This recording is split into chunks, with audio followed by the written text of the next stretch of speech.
Deux minutes, deux minutes, deux minutes, pas deux minutes. Deux minutes, deux minutes, les 2 minutes du peuple. Alors voilà, le candidat républicain John McCain, qui, selon les sondages, est loin derrière Barack Obama, va s'adresser aux journalistes. D'ailleurs, il est prêt à parler, je crois. Je cède la parole donc à M. McCain. Bonjour. Je suis conscient que la situation financière aux États-Unis préoccupe chacun et que la bourse clôture à la baisse de plus en plus chaque jour. Et à force de clôturer à la baisse, nous allons nous retrouver avec des clôtures de 2-3 pouces de haut, ce qui n'est pas idéal pour nos frontières. Ceci dit, je ne crois pas que Barack Obama soit l'homme de la situation. Et si je dis cela, ce n'est pas parce qu'il est noir. Je n'ai rien contre les autres races, tout comme je n'ai rien contre les gays. J'adore Village People, qui était un grand groupe gay, et j'adore les Boat People, qui est un grand groupe d'autres races. Vous savez, d'homme à homme, je dirais qu'il est un chant d'oiseau plus 50%.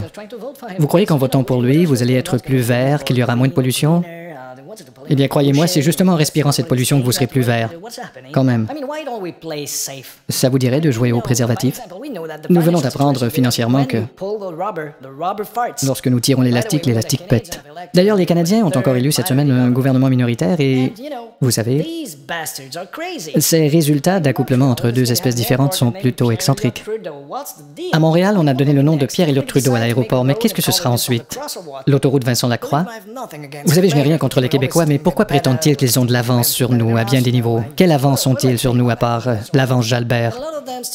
Et plusieurs d'entre eux veulent encore se séparer du Canada. Je ne comprends pas. Si jamais un État voulait se séparer des États-Unis, le permettrions-nous?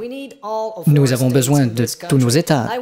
Je veux vivre dans un pays qui, tout comme Stéphane Dion, est dans tous ses États.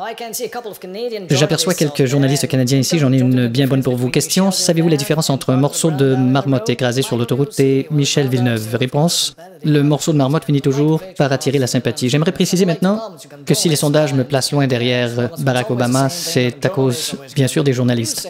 Vous dites que je mords la poussière, n'est-ce pas? Eh bien, je vais vous dire, ceci est un taureau qui fait ses besoins. Les journalistes sont des schnappants. Et quand je dis schnappant, je dis schnappant. Vous méritez qu'on vous botte le schna. Un jour, j'aurai un malaise digestif dans votre visage. Je prendrai l'un d'entre vous et je poinçonnerai ma carte d'heure de travail sur son nez. Ce que je pense de votre travail est une relation sexuelle. Je veux dire, quel est ce problème qui est en train de faire l'amour? Voici mon message pour tous les journalistes.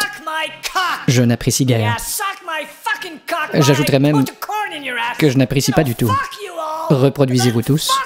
Pénétration d'un interrupteur en position éteinte. 2 minutes, les 2 minutes du peuple.